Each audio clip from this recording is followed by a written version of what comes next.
Hey man, it's me, Kevin Smith, the annoying voice of podcasting, and you're listening to the non-annoying Three Guys in a Flick.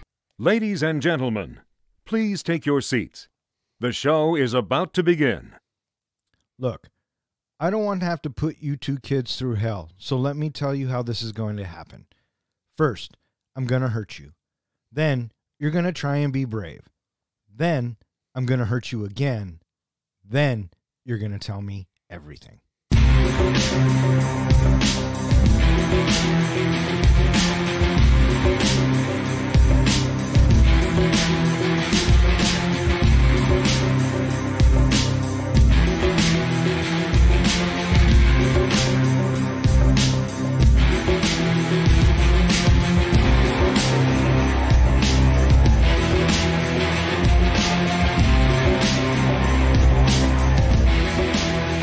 Welcome back. You are listening to Three Guys in a Flick. This is where we review the good, the bad, and the absurd.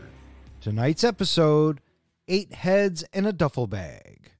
Beware spoilers. Coming to you from a hotel resort in Mexico just 6 hours away from San Diego, my name is Don. And to my right, we have our comic book guy, John. Hola. And to my left, we have the professor, Ken. Good evening, everybody. How you guys doing tonight? I'm doing swell. We're here to talk about Head. I'm doing great. Oh, fantastic. I'm not quite sure we watched the same movie, but we'll get into that in a second. Tonight, we are talking about 8 Heads in a Duffel Bag. This movie comes from one of our listeners, Des, who submitted this movie into the Bronco helmet, she says, a long time ago. So she told me it's one of the funniest movies she's ever seen, and I went, okay. So this one's for you, D.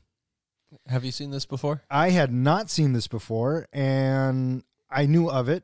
I knew Joe Pesci was in it, and I knew he played a mobster because in the 90s, that's what Joe Pesci did.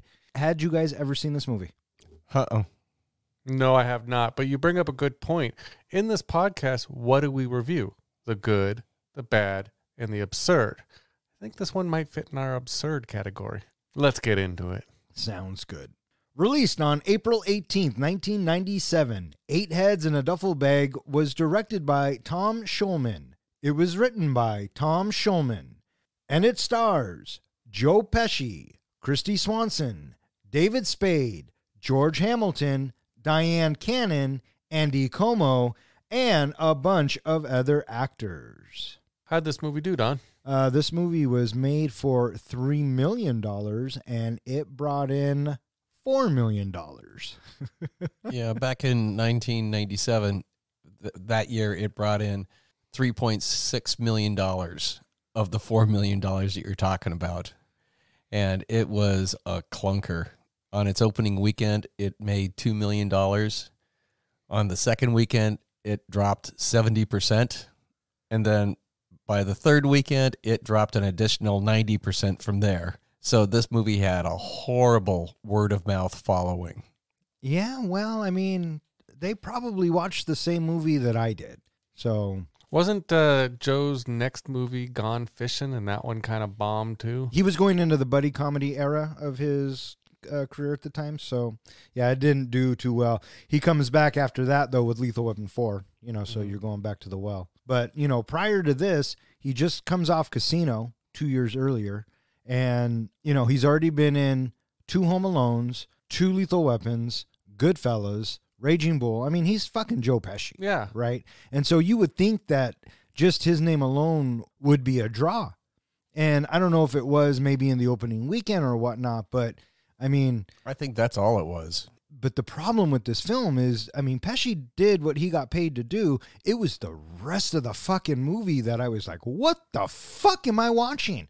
Mm-hmm. So, yeah, the storyline was not so great. I almost felt like his acting, while he's, Joe fucking Pesci, he's amazing in just about everything. Like he was just phoning it in. Like he was just reading his parts, getting it done, trying to get through the movie as quick as possible. Yeah, well, and it's actually kind of surprising because Tom Schulman, the director and writer, won an Academy Award for Dead Poets Society. Which is the reason why David Spade, he signed on to do the movie without ever reading the script because of that fact. And he then later on in an interview apologized for ever being in the movie. Yeah, well, I don't blame him. I think Tom's writing credits are a little bit stronger. He also did Honey, I Shrunk the Kids. Another strong following that he did was What About Bob? What About Bob is a good movie, except it's one of those movies that it didn't know how to end. It has a terrible ending. Yeah. What'd you guys think about the rest of the cast? You had Kristy Swanson from the Charlie Sheen movie. What was it called? The Chase. The Chase. She was the original Buffy in Buffy the Vampire Slayer. Yep, absolutely. 100% she was. Oh, and she's also Simone in Ferris Bueller's Day Off. Yes. Yes. Right? Talking about to the teacher. Yeah. And I'm proud to say that my ex-boss is the cousin of Kristy Swanson, so she was kind enough to get me an autographed picture. Oh, look at that. You had George Hamilton and Diane Cannon. Now, George Hamilton, what's your favorite George Hamilton? Love at First Bite. That's the only thing I know him for. Me too, kind of. I was just going to say like every other Love Boat episode. Oh, well, yeah, there's that. I can't remember the last time I watched a Love Boat episode there, guy. Come over Saturday. We're expecting you. Andy Como plays Charlie. He's a newcomer. Immediately when I saw this guy, I thought Tom Hanks and a John Cusack fused together. Well, I guess they got him at the last minute. Do you know who was supposed to be Charlie in this movie? Who's that? Damon Wayans, who dropped out at the last moment. Oh, that would have been funny. Yeah, he dropped out 2 weeks before, and he was one of the driving factors of another reason why David Spade agreed to do the movie. Yeah, that would have been good. I just thought this guy was flat, and he was very, I didn't care. Yeah, he's very cardboard. Yes. What did you think of David Spade's performance in this movie? When did Tommy Boy come out? Tommy Boy was 95. So I think that it's almost the same character, Richard. And I think mainly because it's the haircut, but at the root of it, it's so David Spade. And this movie needed more David Spade. I read a story that David Spade, one of the things that he came in and demanded when he agreed to do this movie was nobody touches his hair. He didn't want any product. He didn't want any hairdressers messing with his hair. And now he hates even looking at the film because of the way his hair looked. He doesn't understand why he did that. David Spade playing David Spade, which is he is the master of the put down. And that's exactly what he is in this movie. Yep. And I thought that him and Pesci's chemistry worked really well. There are not a lot of bright spots to this film, but there are a couple things that glimmer. So yeah, I we'll thought get into it. The guy who played Steve, I know I've seen him in a few other things, but I thought he was okay with David Spade, but he just got overshadowed by him. You didn't really pay much attention to him until he kind of went crazy at the end. Yeah, well, even then, I stopped paying attention to him, so. So guess what time it is? It's trivia time.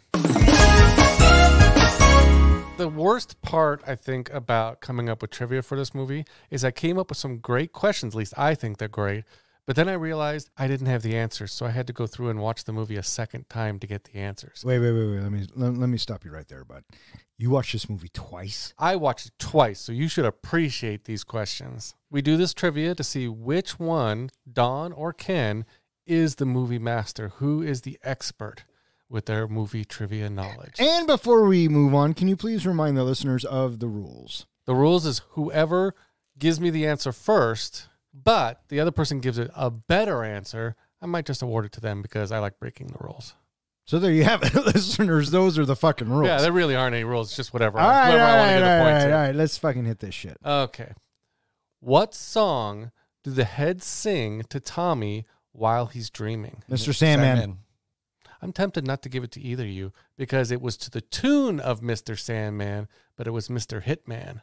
So technicalities, man. Yeah. I guess I'll give you guys a tie on that one. I'll be nice. Well, then it's not like it's like not giving it to us too because Exactly. we don't get anything out of it. Exactly. So fucking move on, Game Master. Okay. I said game. Go on.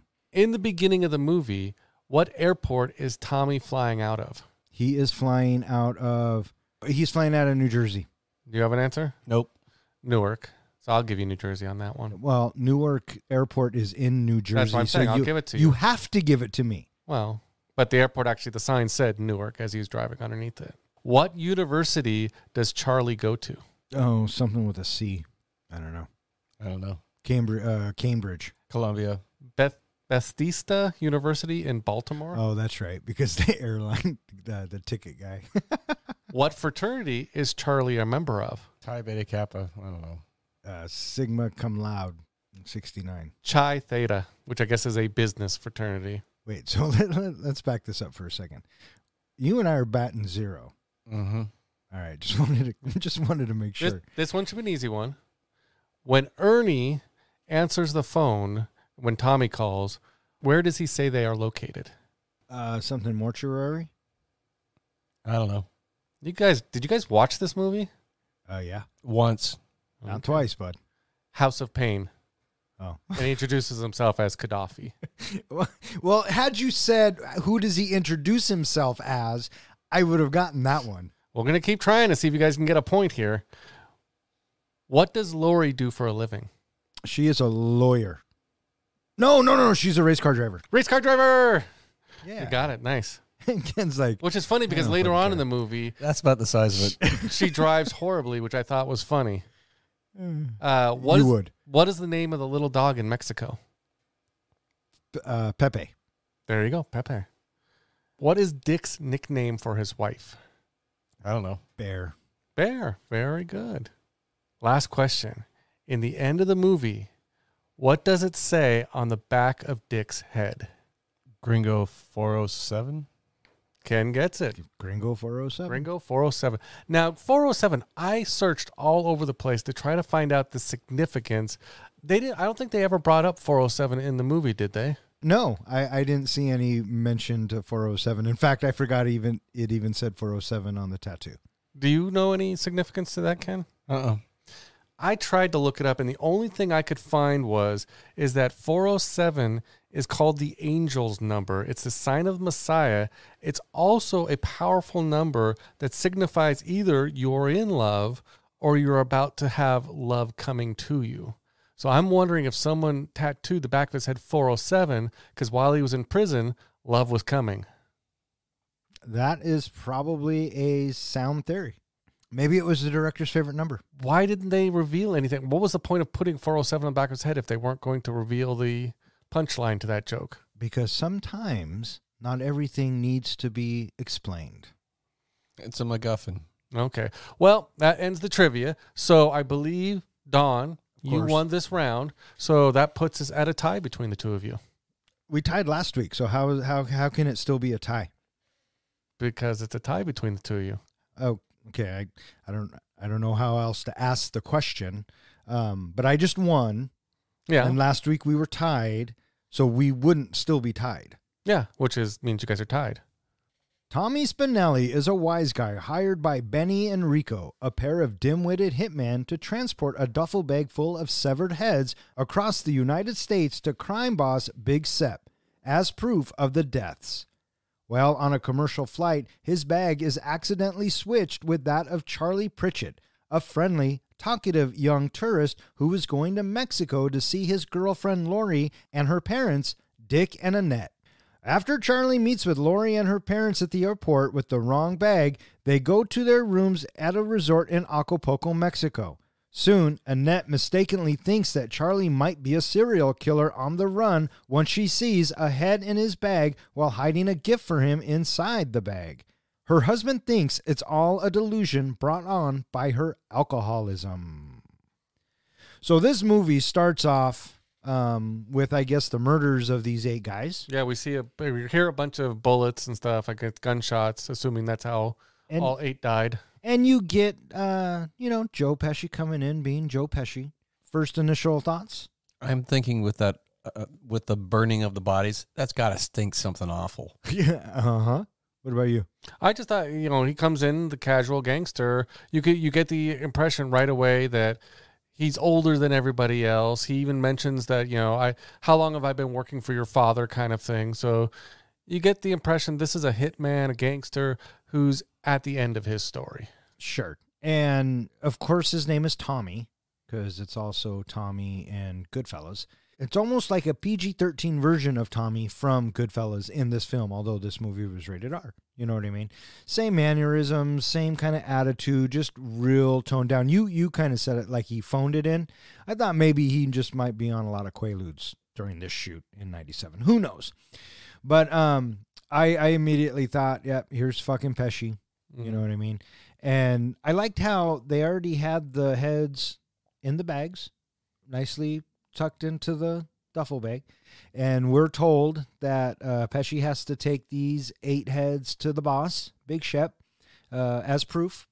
And so he heads to the airport. Did you guys like how he got through security? I did like how he got through security. Here's my question, and this may be one of the things that kind of set a tone for me in the beginning of the movie, was that scene that was funny when he opened up his trunk and all the guns and everything are in his trunk in the airport garage.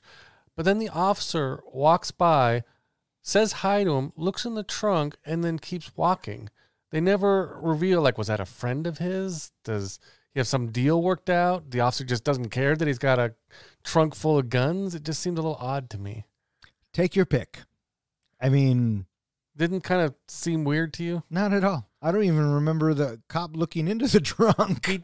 Well, because I watched it a second time, I looked for it. He does a little head nod that he kind of looks down to the trunk and then just keeps walking. Oh, well, then let's chalk it up to he knows Tommy's a gangster and he just doesn't want to fuck with it right now. Okay. Okay. I thought was interesting, too, the first gun that Tommy picks out of it is that little tiny gun. And I'm thinking, what's he going to put that in his sock? How's he going to get that through security? So I like the payoff that, going through security, putting it in the woman's jacket. Right. So he had to divert the attention of TSA to get the heads across because, going through an x-ray machine, they're going to see that shit. Mm. And so he gets onto the plane, and this is where we meet his seatmate, Charlie.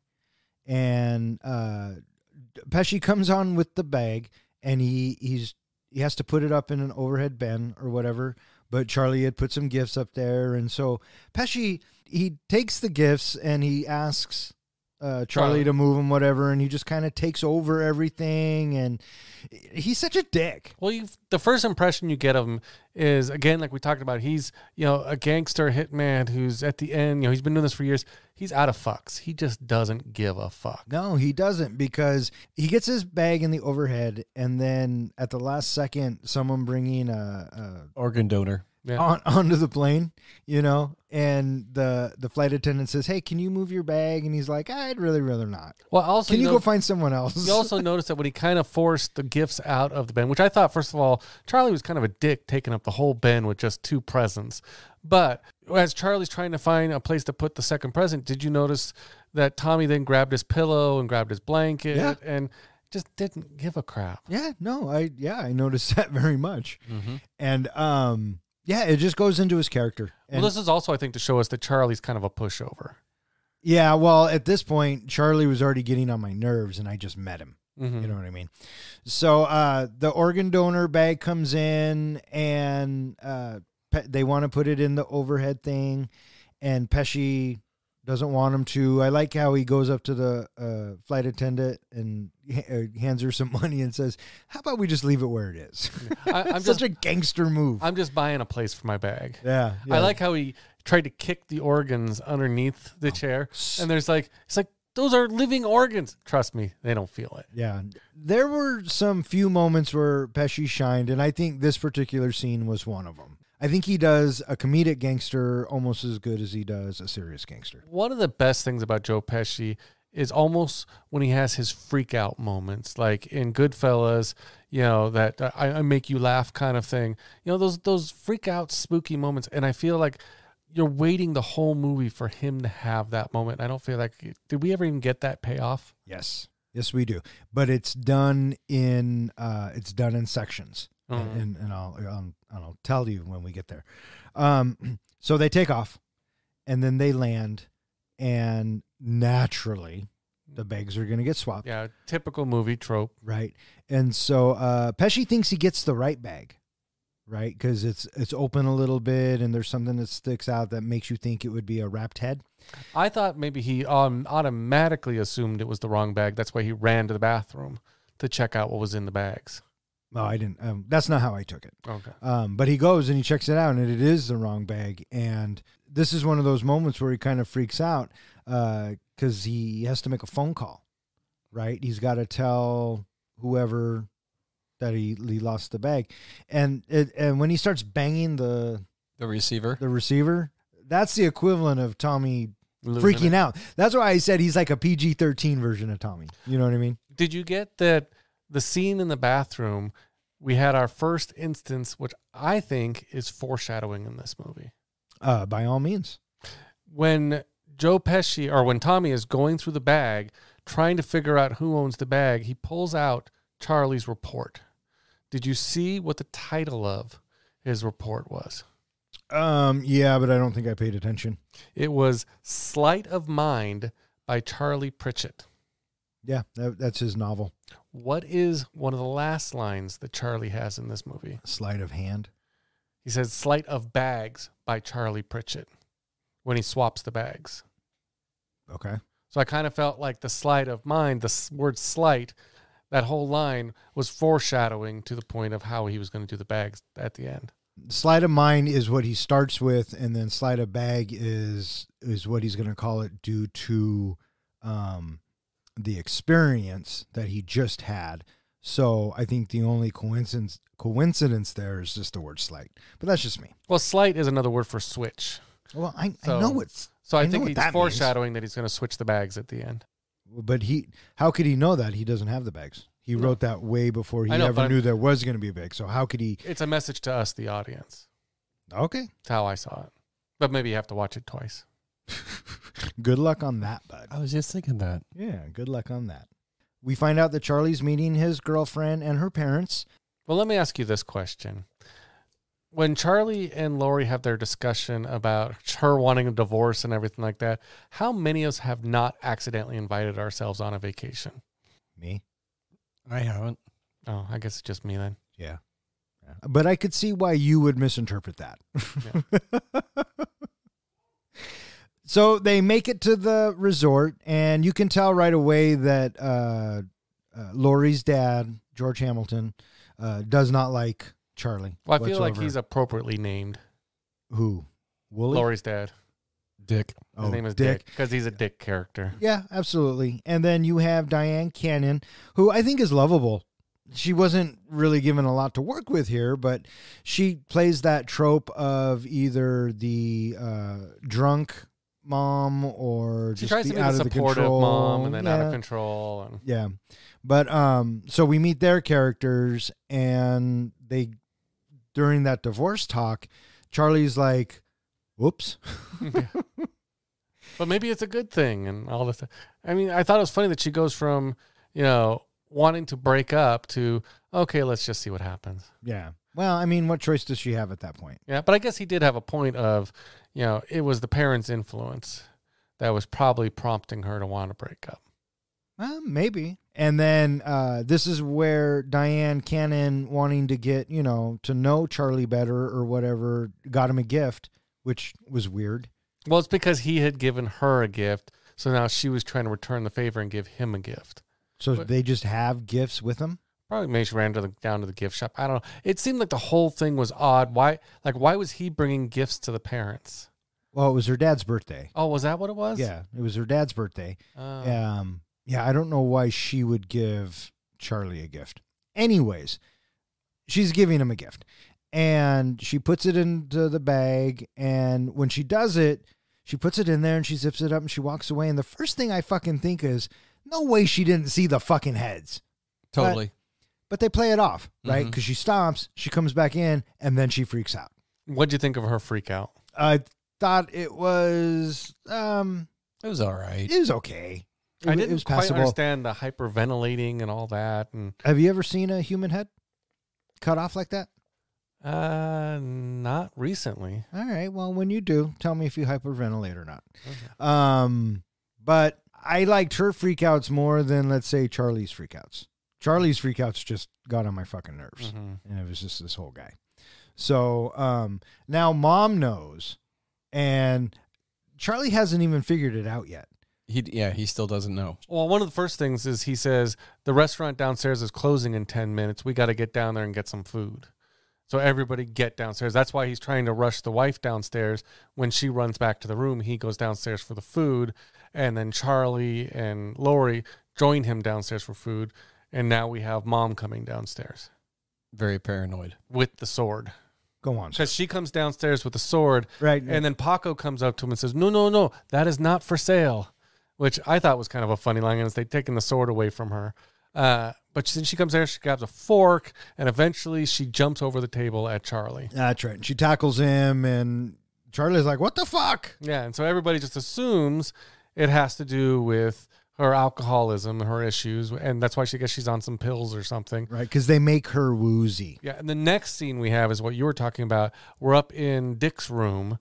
He's on the phone, I think, trying to deal with he's talking to his mom, His Fern, mother, yeah. telling her why she can't come down. It's raining, it's pouring, it's stormy, it's all, ants are everywhere. And that's when Charlie dumps out the bag of heads. Right. And how does Dick not see or not figure out that these are fucking heads? Well, he looks behind him a couple times to see all these little bags. Yeah. And He says something about dirty laundry. I think he thinks it's dirty laundry. That's insane. The heads make like mannequin head sounds too. It's just kind of crazy. Yeah. Yeah. And so Charlie finds out that he's been transporting heads. Mm-hmm. You know what I mean? And so in the meantime, Pesci has to make a phone call and tell Benny and Rocco that there's been a delay, and he says, give me a couple days.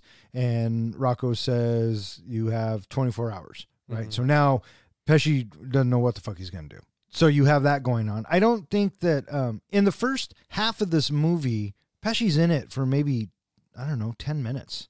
He's not in a lot of this first half. We spent a lot of time with this family at this fucking resort.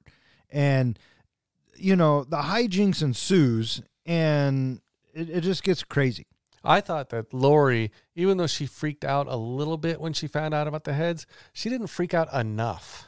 I mean, wouldn't you have basically been been out of there, Well, he fucking didn't let her go anywhere. Do you see that? I mean, right. I'm shocked you're not all over that.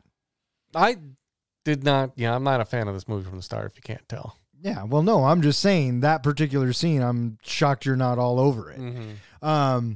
But I guess, at the time it was funny, but I thought it was weird that he was able to, basically control her, hold her mouth, wave yes to Paco.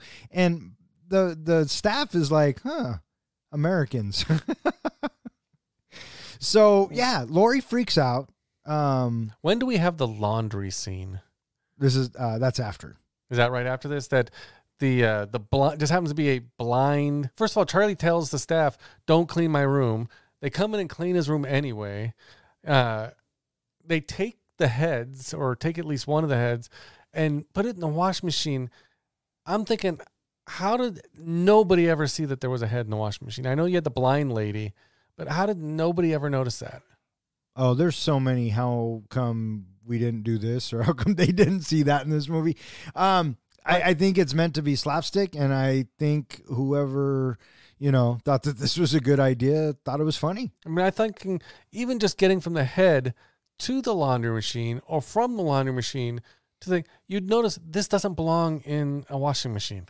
You would think. Spinelli harasses Charlie's friend Ernie and Steve for information, while Charlie and Lori attempt to get rid of their rather unfortunate luggage. At first, Charlie and Lori try to bury the heads in the desert, but a group of thugs steal their car. Then, Charlie comes up with an idea that will give back the heads without anyone noticing, by pretending he forgot to turn in his report back at college. In turn, everyone packs up for the airport. At the airport, Charlie accidentally puts a severed head in Dick's carry-on bag, causing him to get arrested. They never leave Acapulco since they have to come up with a new plan to save Dick. So Tommy has to find out what happened to the heads, and he finds Charlie's paper, and he links it back to his college. Well, the funny thing is, and again, having to watch this movie a second time, thanks, D, I basically stopped on the part where he opened up the report, and in the report, Charlie has written, if found, return to, and has like the phone number and I think his address and stuff all in that little report. So it made Tommy's job pretty easy. he goes to the college and he finds where Charlie lives. Chi Theta, which is fraternity house. And is it like spring break or something? Because I guess. Because I think the campus is empty, and I think that they even mention it. Because Pesci calls and David Spade answers. House of Pain. That's right. And this is where David Spade's a smartass, and then he hangs up on him. Does it sound like I'm hanging up? Yeah. Or tell me if it sounds like a hang up. Tell me if it sounds like I'm hanging up. And Pesci starts breaking the phone. And is this the bit where the lady wants to use the phone as well, or is that the second time? That could be the second time. Yeah. That's the second. Yeah. Either way, this bit was pretty funny because everyone was kind of looking at him crazy. Anyways, Tommy finds his way to Cheta Cheta Bing Bang, and he creeps in. He comes across Steve first. He comes across Steve first. That's right. He calls him Gaddafi. And Steve's like, "What the fuck are you talking about?" Right? Because it was really David Spade. And then David Spade comes home and he tries to leave, and Pesci runs after him. What do you think of Tommy's torture techniques? This was probably one of my favorite scenes because it was so funny. You've been whipped with a wet towel, right? Yeah. Yeah. Fucking hurts, right? Yeah. It's so funny that was one of the things he chose to do. But my favorite one, the favorite torture was when he made him wear the stethoscopes. And he took both hands and their hands are tied. Like I said, glimmers of comedy. And this was one of those scenes. What did you guys think of these torture scenes?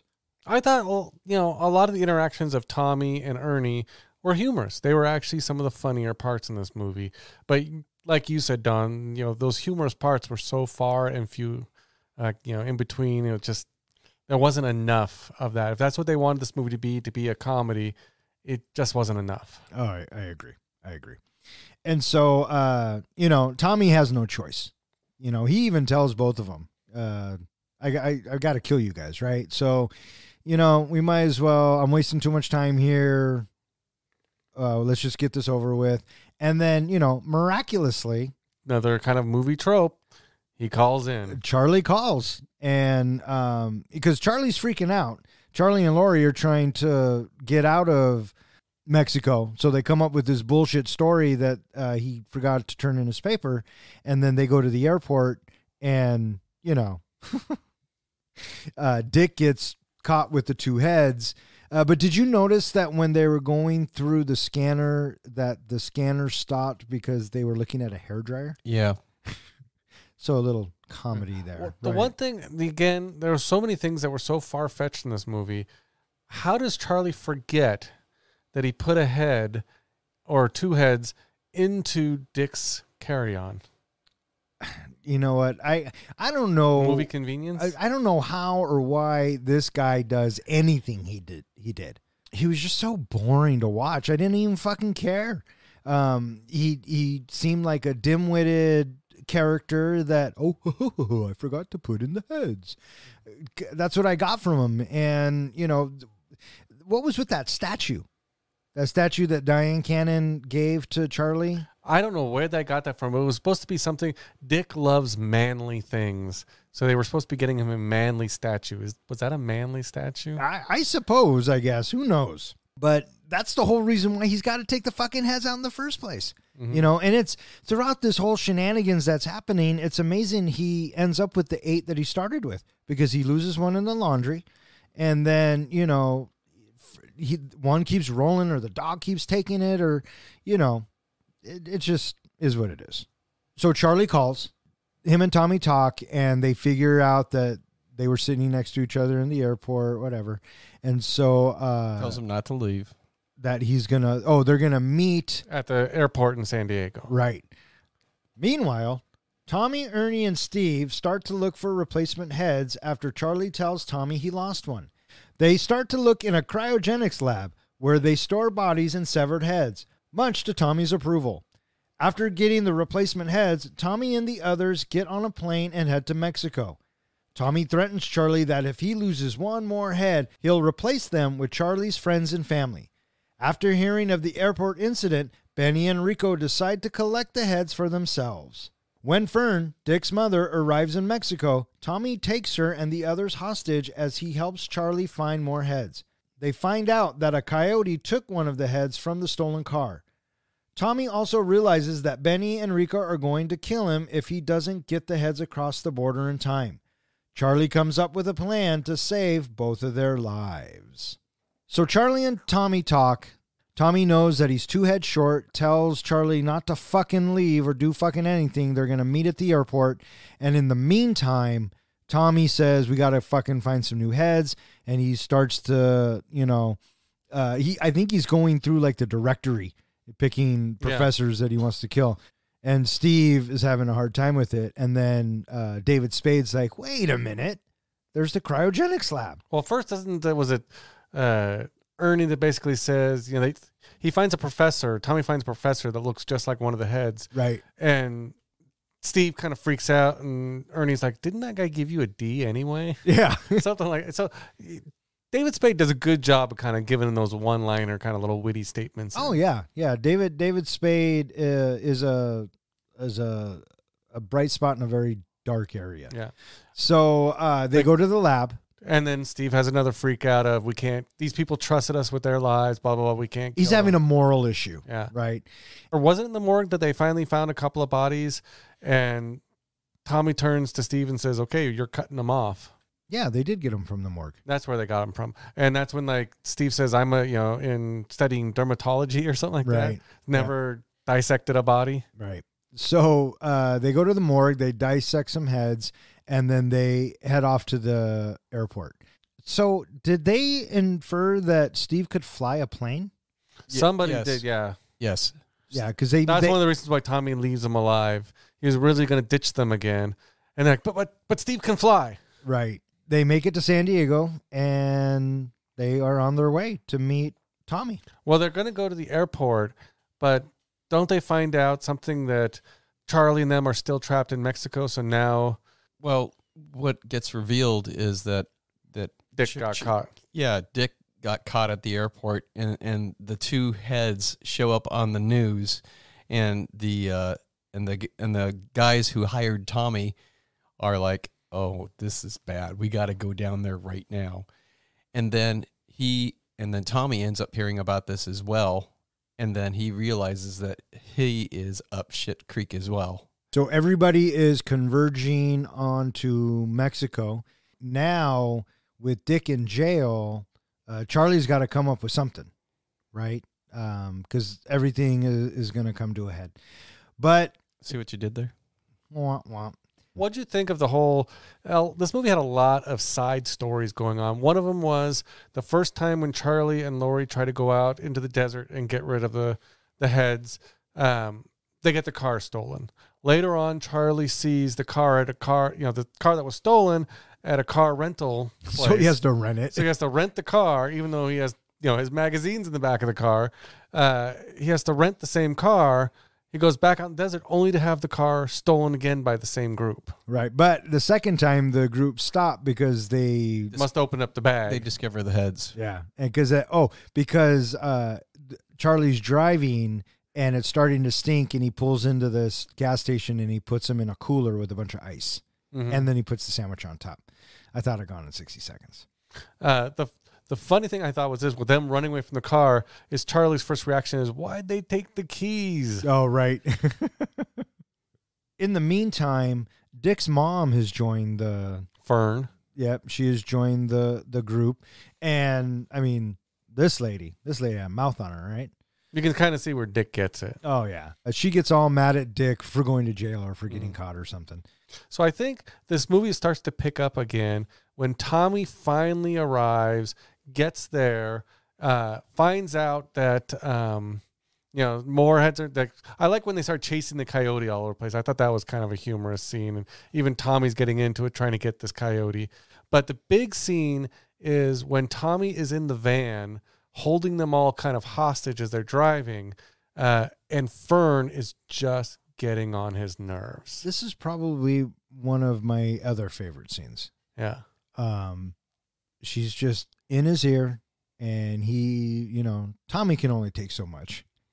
He throws her out of a movie just fucking van. Casually opens up the door, grabs her and tosses her out. This was one of the few moments that I laughed out loud. Yeah. This one, and then the towel snaps, and then the stethoscope. Did you feel bad at all about throwing the old lady out the car? No, not one. Professor? Ounce.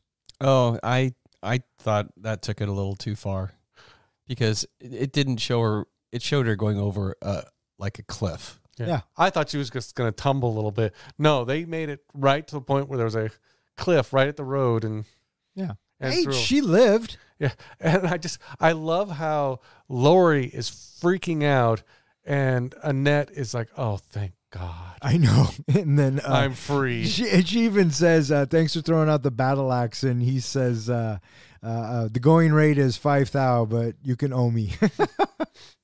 Oh, Tommy. So now they have to come up with a plan. They know that Benny and Rico are onto them. They meet at the resort hotel, right? Tommy and Rico and Benny. Well, at first, which we're kind of given a hint to, Charlie and Tommy talk and they hatch a plan, which is what they do with the bag switch.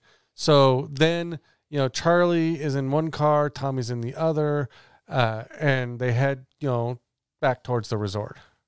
Right. With the thugs in tow. Yeah. Right. I did like the bit earlier on when they're driving in the van, all of them, and Diane Cannon looks in the back and she says, oh, this looks like this looks like a guy I used to date, Hugo Poe or whatever the guy's name was. And Pesci and Spade look at each other and they give each other 5, because it was the fake one. Yep. So I like that bit. Mm-hmm. What do you think about Steve's descent into being crazy? You start to get that in the back of the van. I thought it was annoying, and he played it annoying, and I can see why they did it. I just thought it was annoying. So anyway, as you said, they are now back on their way to the inn where Tommy has sat down to have a nice little continental breakfast or whatever he's having. The other two guys show up and they sit down, and in comes Charlie with a gun. And I love Tommy's reaction first was, hey, that's my gun. And Charlie was like, you threw it away in the desert. It's mine now. Yeah. So Charlie wants to take the heads. He first gets the guns from the gangsters and basically says he's taking the heads. And Tommy reveals he's taking the heads because he wants to go to the airport to turn in the heads to get Dick free. Right. And then the chase ensues. Charlie and Lori take the severed heads to the airport to prove her father's innocence. Benny and Rico try to intervene, but end up getting arrested. It is revealed that Tommy and Charlie set them up. Charlie thanks him for his help as Tommy departs to Hawaii.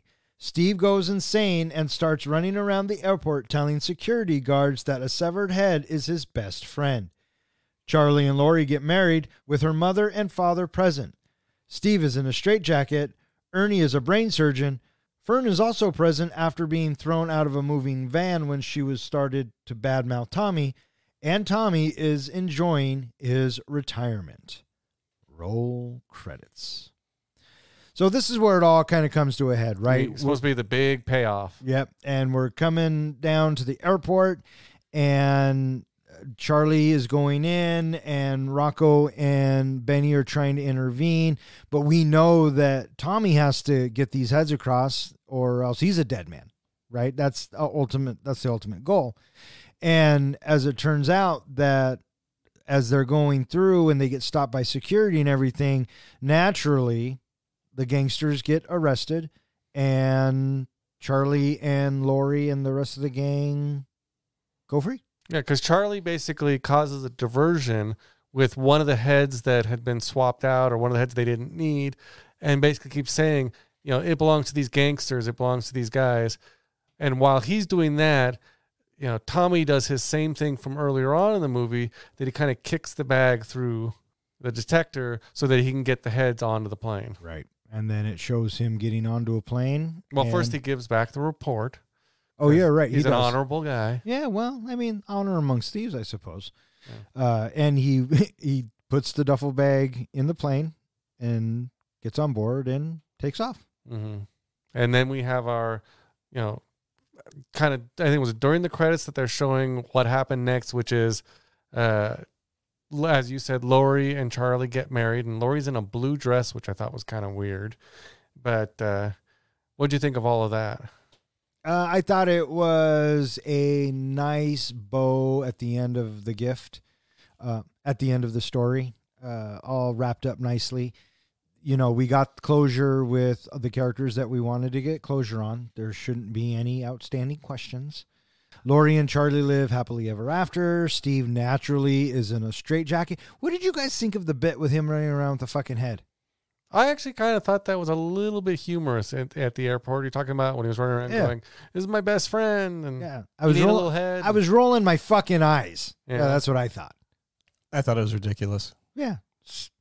What I thought was kind of ridiculous is, you know, when we're getting our neat little bow at the end with all those little things, they didn't have to tell us that Fern survived. I think it would have been funnier just not ever going back to her again, just knowing that Tommy killed the old lady. I do too. I actually agree with you on that, but I can imagine some execs screening this movie, looking over at someone else and going, "Dude, you got to put the mother back in there. You can't kill the old lady. You just can't kill the old lady like that." You know? Yeah. Can't do her that way. Right. What'd you think of Hamilton with his head shaved? That was probably one of the other times that I laughed audibly. Yeah. I thought that was pretty funny. It's George Hamilton, right? So I got the impression from this movie is there must have been a lot that got chopped out of it, because it felt like there were a lot of jokes that should have had more of a build up before the payoff, and all we got was maybe a little snippet of an introduction and then a payoff at the end. We didn't get the build up to a lot of different things. Did it kind of feel that way to you? No. I felt like somebody thought that the premise was a good idea. And then, you know, the script gets written and who knows what got cut or what didn't get cut. I didn't feel like there was more, if that makes sense. Yeah, it just didn't flow very well. The story didn't work for me. It's, you know. I just felt like, for example, the 407 on the back of the head, there was no build up to what 407 was. Gringo, you can kind of get it. Maybe there wasn't supposed to be. I'm just saying maybe there were like, there should have been some point to like a payoff of a joke on the back of his head. Should have, would have, could have, always equals. Didn't. And so that's what I'm saying. I just feel like maybe there should have. But I mean, okay. Yeah. And just a few other little things here and there. Lori driving in the car when they're driving, I think, to the resort at the end of the movie. They kept making comments of, "Lori, can't you just drive this any faster?" And she looked kind of stressed. But early on in the movie, they realized, you know, they reveal she's a race car driver. It wasn't a race car. It was a van. They drive differently. So I'm just saying, why have that joke and then have her be a bad driver later? You know, little things like that, they didn't work well for me. It's like I said, it felt like I was missing part of the joke. No. Oh, okay. Okay. That makes more sense. And let me just clue you in, buddy. You weren't missing part of the joke because there were no jokes because it wasn't fucking funny. Okay. So don't feel bad. You weren't missing anything, my friend. So yeah, that's fucking 8 heads in a duffel bag. Well, I do have some good news. What's that, buddy? I can't wait. Normally, at this point in our podcast, you know, I would take whatever movie we are reviewing and I come up with some kind of Precious Moments, Lord of the Rings connection to it. And this movie was such a chaotic mess, you'd think it would be impossible to come up with something, but I still did. That was the longest fucking intro I've ever heard in my life. And now it's time for John's Precious Moment. So as I said, you may think that connecting 8 heads in a duffel bag to Lord of the Rings would be impossible. I still made the effort. Frodo is Charlie. He's the one on a journey to impress his girlfriend's parents and win back the love of his girlfriend Lori. As he gets deeper in trouble, thanks to the heads in the bag, his girlfriend Lori becomes his Sam, trying to help him get rid of the heads. Merry and Pippin, well, easily, they have to be Ernie and Steve. Helpful at times, but mainly they just serve as comic relief. Tommy Spinelli, although mean and abusive to those around him, he does show leadership qualities as he's often the one giving the orders. He tries to protect himself and others later on, and at the end retires to his own kingdom in Hawaii.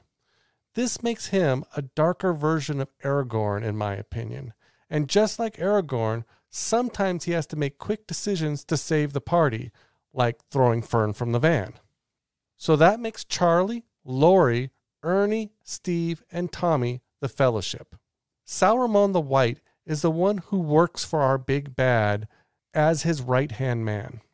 In this case, I would say both Benny and Rico are our Sauron, as between them, they may be smart enough to form one brain.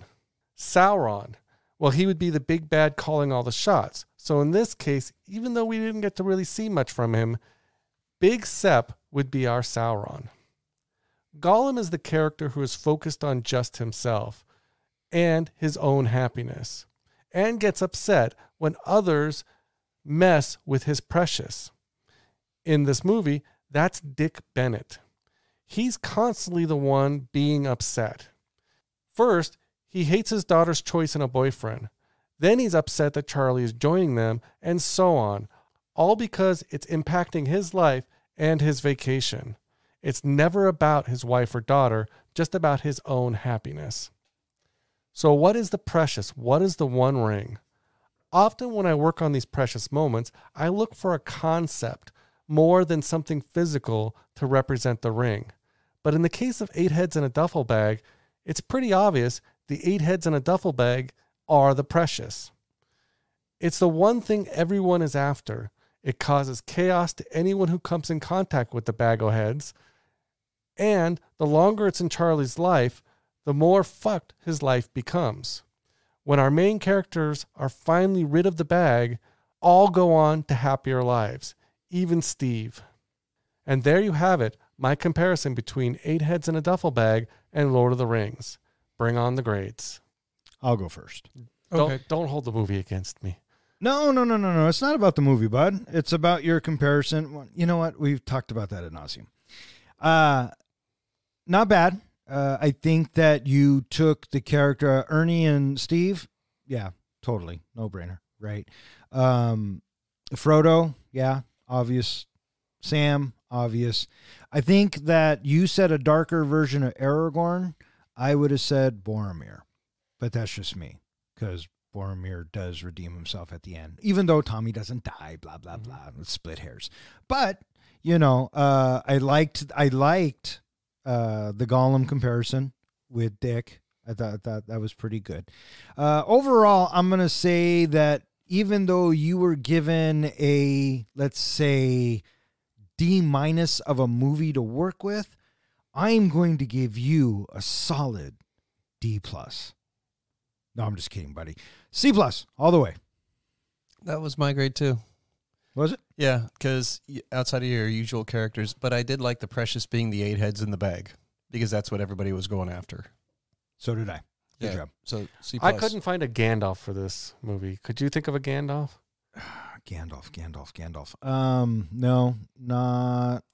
No. There was no wisdom in this movie at all. No, no there wasn't. And that was John's precious moment. All right, what do you guys think? You guys ready to rate this flick? I'm ready to rate this flick. John, you ready to rate this flick? I'm ready with some head.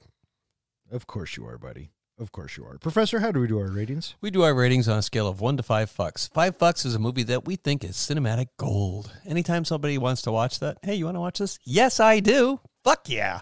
A 1 fuck movie is a movie where you've watched it and, God, what the fuck was that? And what's a 0? A 0 fuck movie is where you say to yourself, somebody owes me 1 hour and 35 minutes of my time, my life back, because what was that, for shit's sake? Or in other words, we just don't give a fuck. All right, who wants to go first? I'll go first. All right, buddy, hit us. Tommy is easily the most likable thing about this movie, and he's like a benevolent Tommy from Goodfellas. And he is not somebody that is malicious necessarily. We see him do bad things, but not really that bad, with the exception of throwing grandma from the moving van. However, you know, the torture that he does, and he doesn't drop F-bombs, and he doesn't get, you know, overly aggressive towards people, just payphones, right? And so for the most part, he's a gentler version of that. And that's all this movie has to lean on, is Joe Pesci being Joe Pesci as a gangster. Outside of that, there's not too much more to it. I found the story to be convoluted. I was able to follow it, yes, but the cadence of the movie is awful. It does not flow well at all. The black humor of the movie, usually I'm game for black humor movies, but, you know, I feel like it's such a cheap knockoff of Weekend at Bernie's. And Weekend at Bernie's, what was that, like 8 years before? And I think that it doesn't land. And this movie it's a dud. And so I'm giving it 1 fucks. 1 fuck from the professor.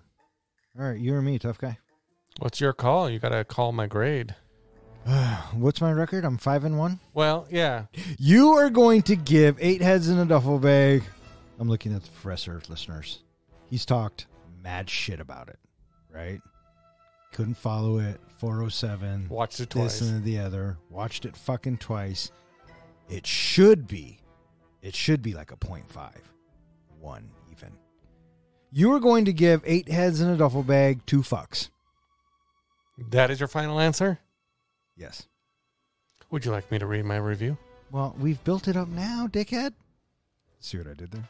My mother always taught me that if you can't say something nice, don't say anything at all. And for those reasons, I'm giving 8 heads in a duffel bag 2 fucks. Bam, bitches! Dude, that is probably my favorite review you have ever given. That was pretty wild. That was awesome. I can't even... Listeners, I am smiling ear from ear. Not because he gave it 2 fucks, not because it's a bad movie, but that review was... Short and sweet. 30 seconds! That just leaves you, big guy. Yeah, top that shit. Oh, I don't think I can. 8 heads in a duffel bag. We bring this upon ourselves. We ask the listeners to give us ideas, give us movies, and we go out and we watch them. Some good, some not so good. So I went into this with an open mind because it's Joe Pesci and I like funny shit. The problem was with this movie is the only funny shit in this movie is Joe Pesci and David Spade, and there is far too less of them and far too much of everybody else who just kind of sleepwalks their way through this entire movie.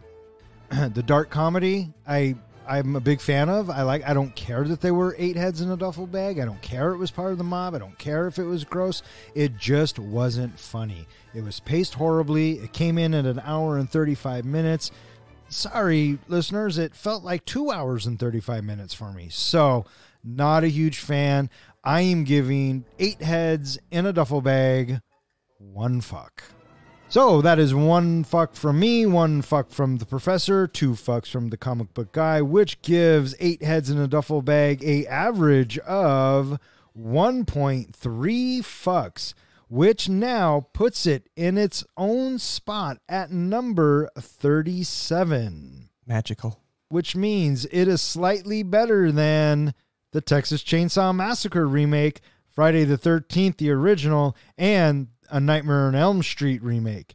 And it is slightly worse than The Natural, A Scanner Darkly, and Halloween, the 2007 remake. Apparently, we are just not fans of head. Oh, we are fans of head, just we like good head. Just too much head? No. First of all, there is no such thing as too much head. Well, does more heads make it a better movie or less head? Which do you prefer in your movie? More head? What are we talking about here? I'm so confused. I don't know. I think you guys would have given this movie a higher rating had you had to watch it a second time. I don't know. Well, the joke's on you, bud. You're the one that did watch it 2 times. So I don't know what to tell you. All right, that is going to wrap it up for this episode of Three Guys in a Flick. If you would like to know which movie we are going to be reviewing next, please check out the website. Speaking of which, John, where can they find us? Well, if they're looking for more information about 8 Heads in a Duffel Bag, you can always go to our website, threeguysinaflick.com, where we post our show notes, movie trivia, anything else we feel like posting there. We're even now posting new blog posts that are written by a 4th member of Three Guys in a Flick, our new blog writer, Fuckbot, the AI. Naturally, the name is Fuckbot, and on behalf of Three Guys in a Flick, I would like to welcome Fuckbot to the family. Well, I will have him write up something to respond to that. You can also find us anywhere that hosts podcasts and all of social media. All right, so there you have it. I just want to thank Zach, Ronnie, and Jill for always listening. Keep on listening. Thanks, Zach. Thanks, Ronnie. Thanks, Jill. And I want to throw out a special thank you to Des for making us watch 8 Heads in a Duffel Bag. That is an experience I hope to forget soon. And, of course, thank you to everyone else who listens and who has suggested a movie, whether it be good, the bad, or the absurd. You keep listening, we'll keep recording. For Three Guys in a Flick, I'm Don. I'm John. And I'm Ken. Thanks for listening.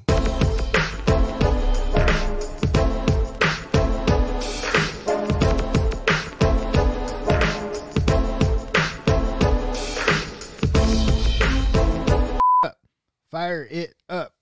What movie? The Crow. Oh, well, very good. I'm shocked you got that so quick. What do you think of Spade's performance in this movie? Say that again without me. What do you Without me interrupting you. competition do? See who wins. He's just trying to pit us against each other like animals. Probably. You know? There'll be a big tiebreaker at our 200th episode or end of the year. Charlie has already seen the heads at that point. No, he has not seen that. He has no idea why she freaks out at the lunch or whatever it is. They just assume it's the pills and the alcohol. See? That's how memorable this fucking movie is. Mm-hmm. No idea where I was going with that. I don't think this movie knew where it was going either. Oh, no, this movie knew where it was going. Driving me fucking insane. That's where it was going. I do feel that we are slipping in our old age. This was an opportunity for a lot more head jokes, and we just did not fit them into this podcast. Yeah, well, like I said, this was kind of a mess from the get-go. Well, you guys still have to try on your dresses before we close out the night. When is Crypticon? I believe it is in May. Okay. Ask me again in April. All right, fuck off. Good night.